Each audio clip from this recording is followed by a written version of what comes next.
नमस्कार, आप देख रहे हैं डीपी के न्यूज। मैं हूं आपके साथ अदिति। लगभग 1 साल से ज्यादा कोरोना का दर्द झेल चुके लोग अब कोरोना के वैक्सीनेशन के इंतजार में बेसब्र हो गए हैं। लोगों को लगता है कि अब वैक्सीनेशन जल्द से जल्द शुरू हो और केंद्र सरकार की तैयारी को देखकर यह लग रहा है कि 13 से 14 जनवरी तक वैक्सीनेशन शुरू हो सकता है।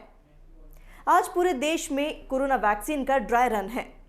हरियाणा और उत्तर प्रदेश को छोड़कर देश के सभी राज्यों के सभी जिलों में ड्राई रन होगा। ड्राई रन के दूसरे चरण में 700 जिलों में ड्राई रन का आयोजन हो रहा है। आइए देखते हैं कैसे ड्राई रन का ये वैक्सीनेशन प्लान तैयार है। पिछले हफ्ते संकेत दिए गए थे कि 13 या 14 जनवरी से वैक्सीनेशन शुरू हो सकता है। अब 2 राज्यों को छोड़कर पूरे देश में 8 जनवरी को ड्राई रन हो रहा है। इससे पहले 2 जनवरी को कोरोना वैक्सीनेशन का ड्राई रन हुआ था। 2 जनवरी को लगभग सभी राज्यों और केंद्र शासित प्रदेशों ने वैक्सीनेशन के संबंध में जागरूक और प्रशिक्षित करने के लिए अधिकारियों की क्षमता और तत्परता का आकलन करने के लिए ड्राई रन किया। इस दौरान 125 जिलों में 285 सत्र स्थलों पर ड्राई रन का आयोजन किया गया था। आइए जानते हैं कि सरकार का वैक्सीनेशन प्लान क्या है। सरकार ने पूरे वैक्सीनेशन को 3 फेज में बांटा है। पहले फेज में प्राइमरी हेल्थ सेंटर तक वैक्सीन जाएगी, दूसरे फेज में हितग्राही की पहचान और तीसरे फेज में वैक्सीनेशन के बाद निगरानी होगी। हर राज्य को पूरी प्रक्रिया विस्तार से समझाने के लिए दिशा निर्देश भी जारी किए गए।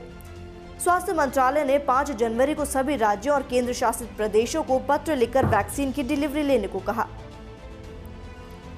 ट्रांसपोर्टेशन की बात की जाए तो कैसे और कब होगा वैक्सीनेशन का ट्रांसपोर्ट, इसे जान लेते हैं।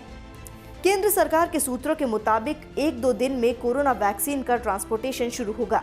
पुणे इसका सेंट्रल हब होगा और यहीं से वैक्सीनेशन का डिस्ट्रीब्यूशन होगा। यात्री विमानों का इस्तेमाल वैक्सीन ट्रांसपोर्ट के लिए किया जाएगा। इस समय देश भर में 41 डेस्टिनेशन यानी एयरपोर्ट्स की पहचान की गई है, जहां वैक्सीन की डिलीवरी होगी। उत्तरी भारत में दिल्ली और करनाल को मिनी हब बनाया जाएगा।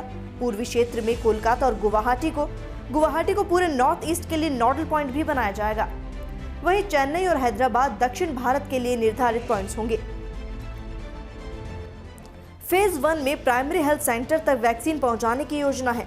इसके लिए मौजूदा वैक्सीन डिलीवरी सिस्टम का इस्तेमाल किया जाएगा। केंद्र से राज्यों और फिर जिलों के वैक्सीन स्टोर तक वैक्सीन पहुंचाई जाएगी। फैक्ट्री से वैक्सीन निकलने के बाद क्या होगा?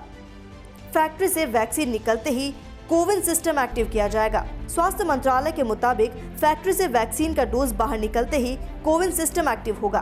ड्राई रन से जो डेटा मिला है उसके हिसाब से सरकार 13 या 14 जनवरी से वैक्सीनेशन शुरू कर सकती है।